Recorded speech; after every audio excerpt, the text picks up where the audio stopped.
Assalamualaikum warahmatullahi wabarakatuh. Perkenalkan, nama saya Akila Gaisan Kamila dengan NIM 23 110 47. Pada kali ini saya akan membahas tentang Python data struktur, di mana ada dua, yaitu ada primitif dan non-primitif. Untuk kali ini saya akan membahas tentang non-primitif, yang dimana ada list, tuple, set, dan dictionary. Yang pertama, list. Untuk list pada Python, seperti pada umumnya, dia kurung siku, kemudian ada item 1, item 2, item 3, dan seterusnya. Jadi dia multiple value. Nah, di sini saya ada list yang bernama mylist dan isinya ada 25, 2,5, kemudian ada tipe string, 40, dan false. Nah, di sini tipenya mylist. Kemudian kita bisa menggunakan fungsi dir itu untuk melihat daftar atribut yang ada di mylist.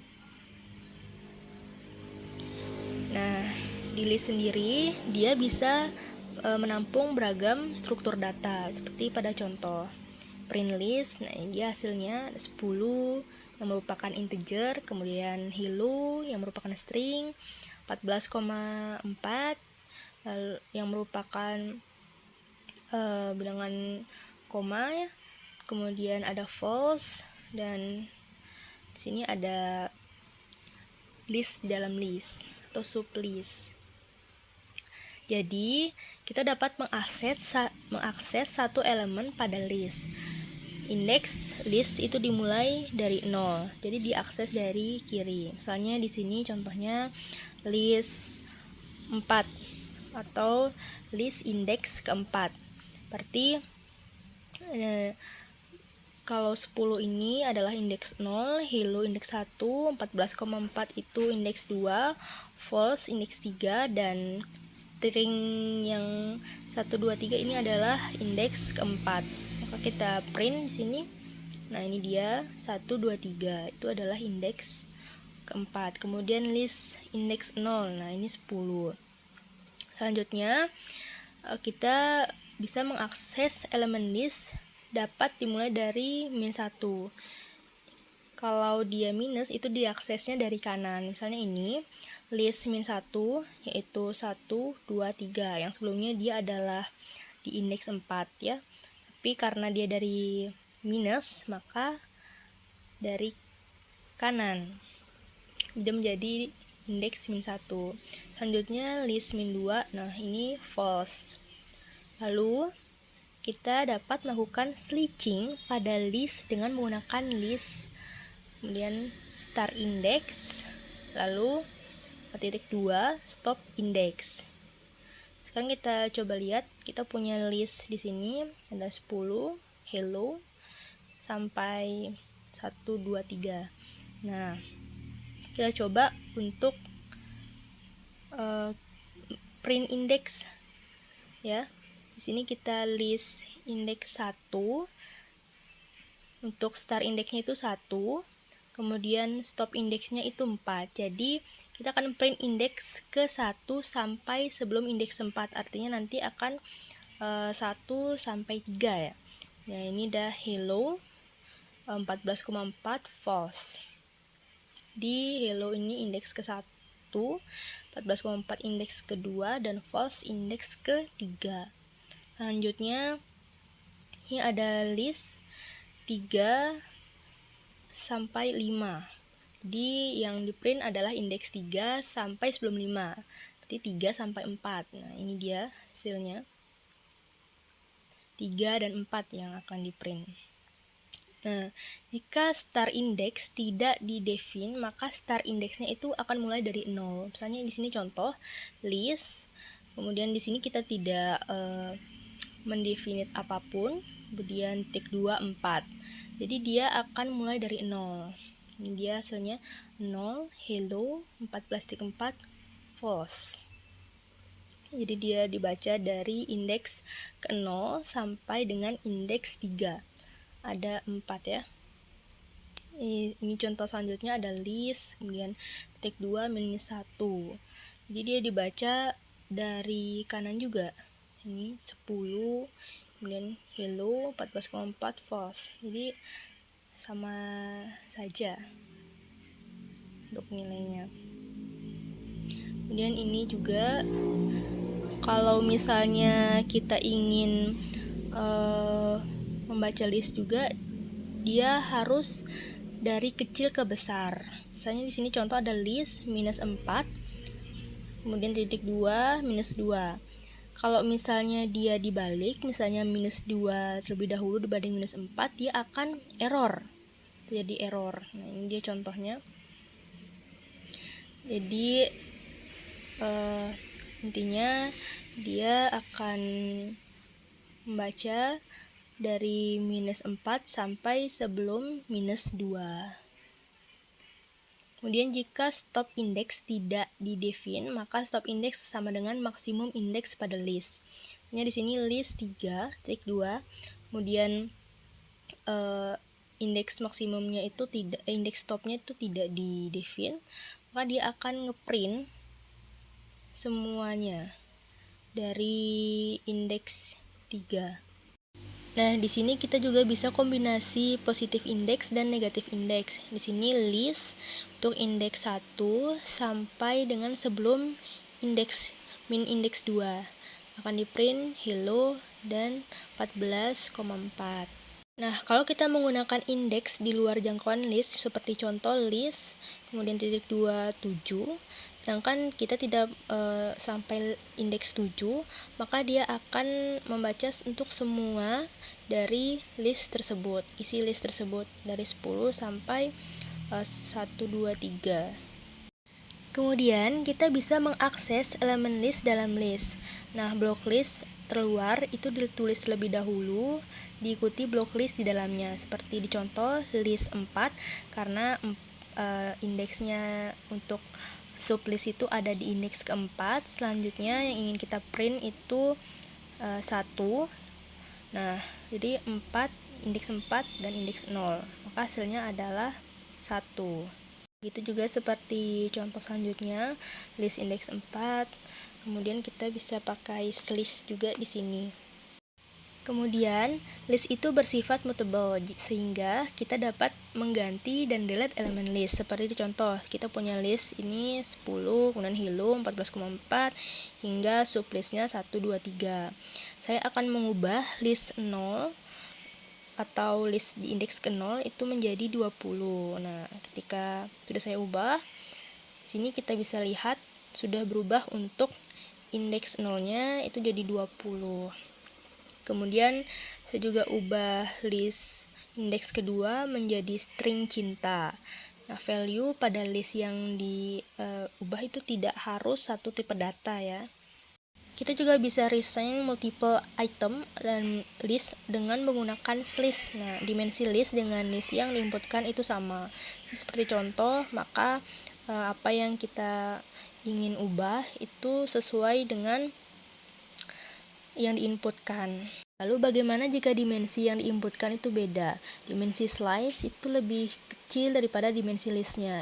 Artinya di sini listnya 0 kemudian sampai 2, artinya indeks ke 0 sampai indeks 1 itu slotnya cuma 2 saja. Kemudian dimensi yang di listnya itu ada 4, ada ikan, ada 1, true, dan sayur.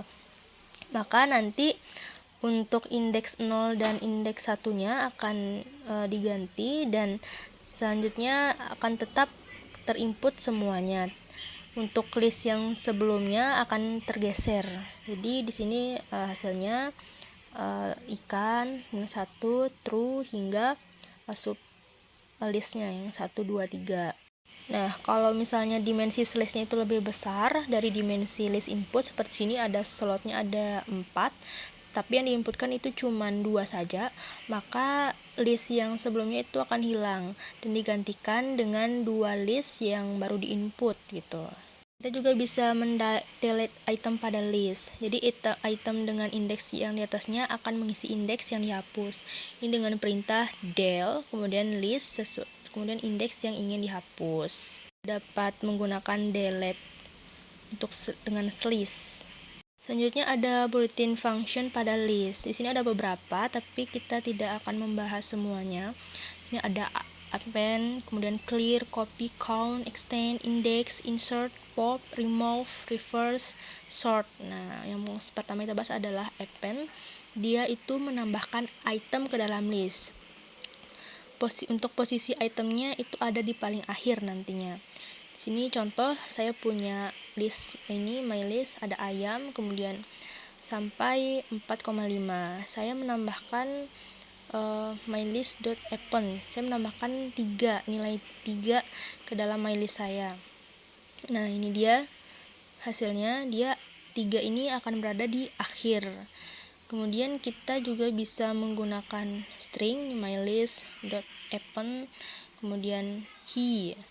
Kita print. Nah, ini dia hasilnya, dia ada di baris paling akhir. Nah, tetapi dia itu tidak bisa mengimport 2 nilai sekaligus. Dia hanya bisa satu item saja untuk diimport. Dia akan error jika 2. Tetapi bisa dalam bentuk list untuk misalnya ingin memasukkan. Jadi sublist nantinya. Ini contohnya. Kemudian count. Nah, count itu menghitung banyaknya item pada list dengan nilai yang diberikan. Misalnya saya mencari banyak item dengan nilai 3 pada list. Ini mylist.count 3 gitu kan. Nanti dia akan muncul 2. Ini mylist.count, ini berarti 3 itu ada 2 ya. Nah, di sini juga ada insert. Jadi insert itu menambahkan item ke dalam list pada indeks tertentu. Jadi contohnya saya menambahkan item 3.14 ke dalam list pada indeks ke-1.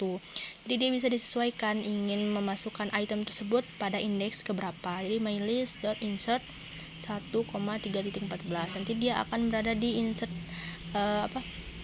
akan berada di indeks ke-1.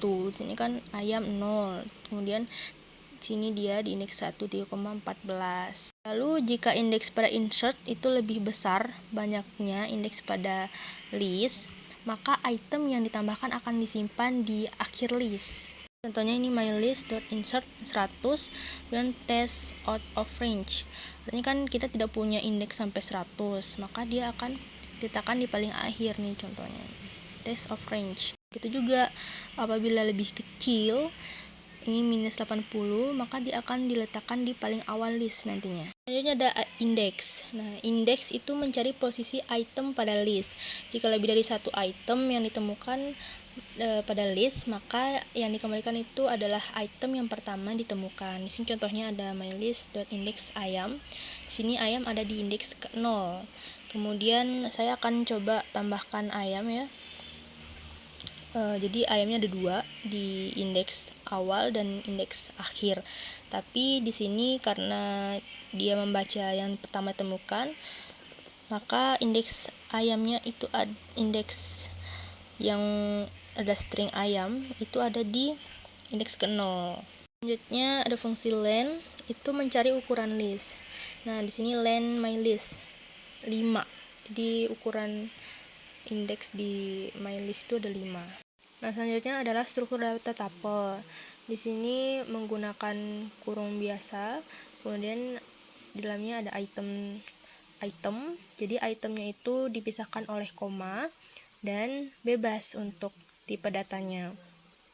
Sini saya punya satu contoh dengan nama variabelnya itu test, kemudian ada integer di dalamnya, ada koma, kemudian ada high merupakan string, kemudian tipe data false. Nah, tipenya untuk tes ini adalah tuple. Kemudian saya akan mengecek function di dalam tuple itu dir test. Ini ada bermacam-macam yang bisa digunakan itu ada count, kemudian ada index.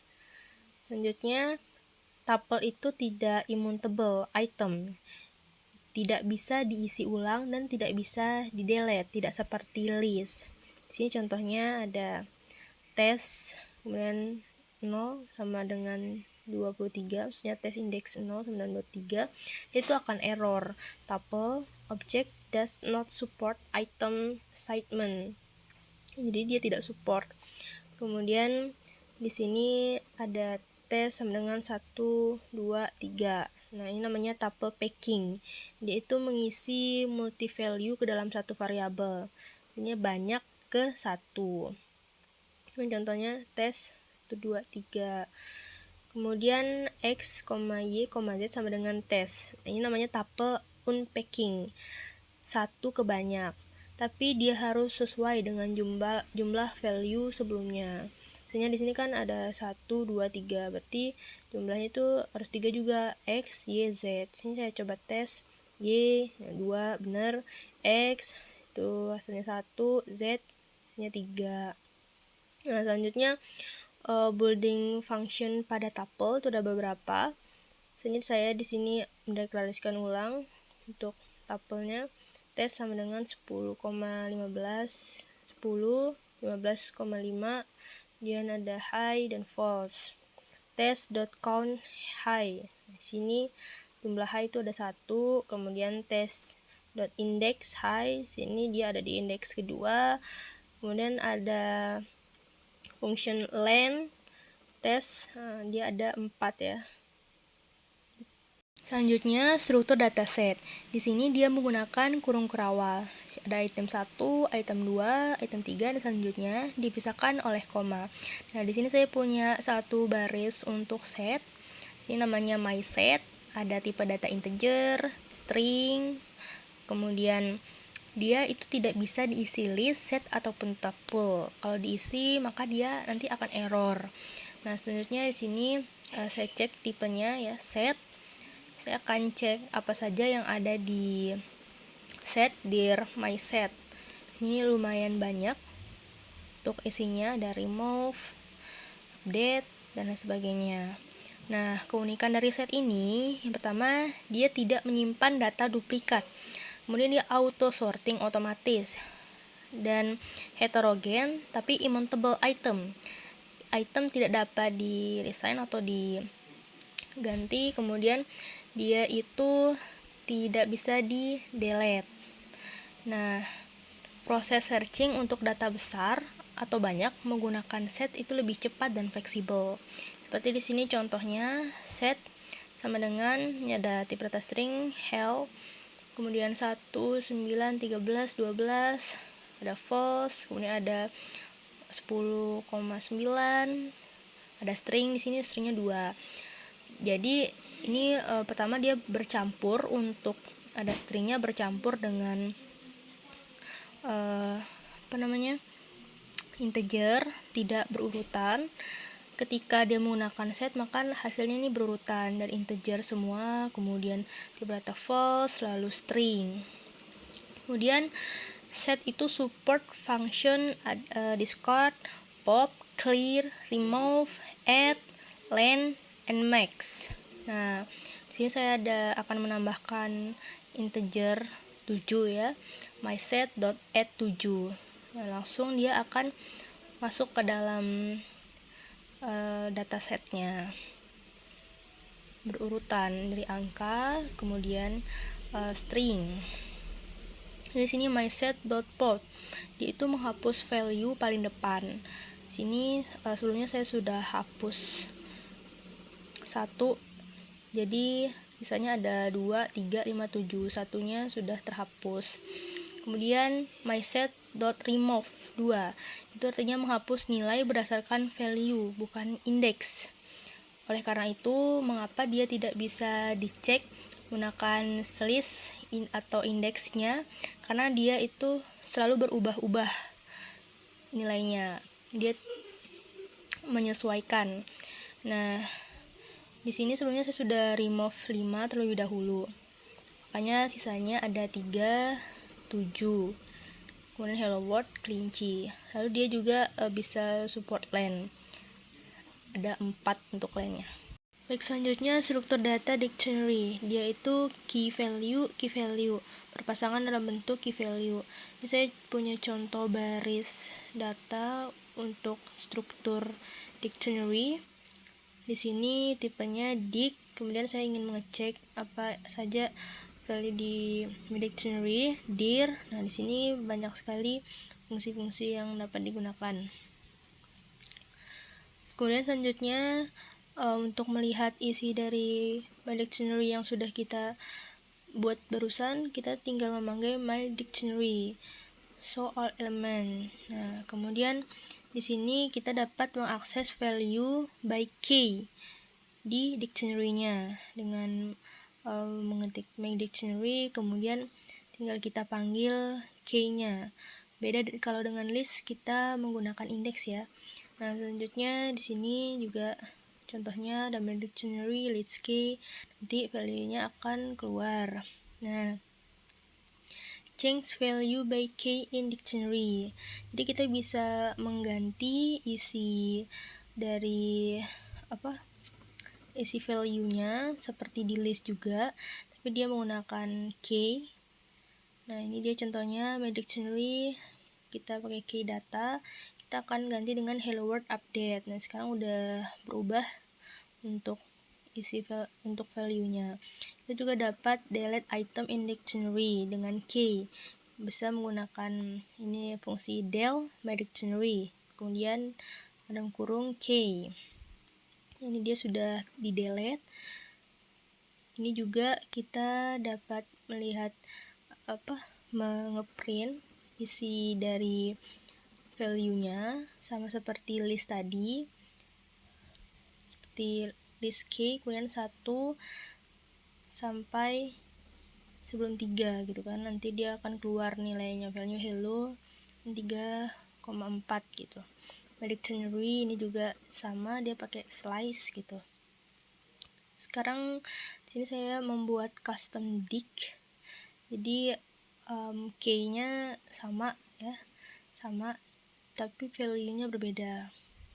Terus saya ingin memanggil umur Budi adalah 50, maka perintahnya seperti ini. Print umur, custom dict, dia pakai value seperti di list juga caranya hitung.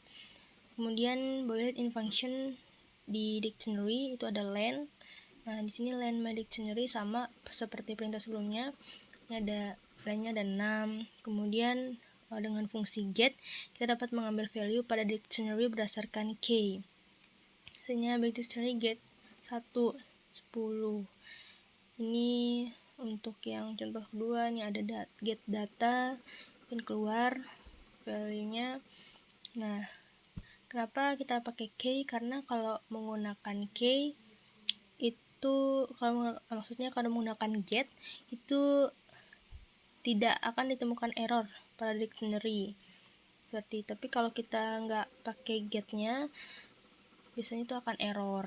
Itu perbedaannya pakai get sama tidak pakai get. Nah, kita juga dapat mengambil semua key pada dictionary sebagai list. Nah, dengan fungsi mydictionary.case.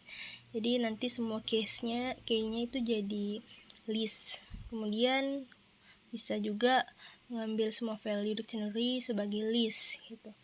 Dengan mydictionary.value, nanti value-nya akan keluar semua. Akses subdictionary. Blok pertama merupakan dictionary paling luar. Blok setelahnya adalah dictionary yang ada di dalam. Ini contohnya mydictionary dict v2. Ini tekan keluar seperti ini hasilnya. Nah, di sini struktur conversion.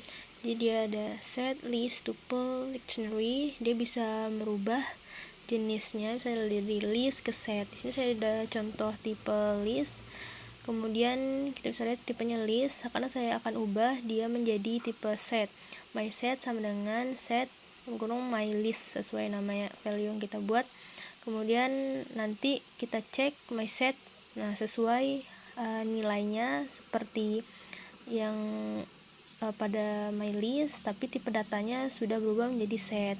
Begitu juga untuk tab tuple. Kemudian untuk dictionary dia tidak bisa. Baik, sekian presentasi dari saya. Terima kasih. Wassalamualaikum warahmatullahi wabarakatuh.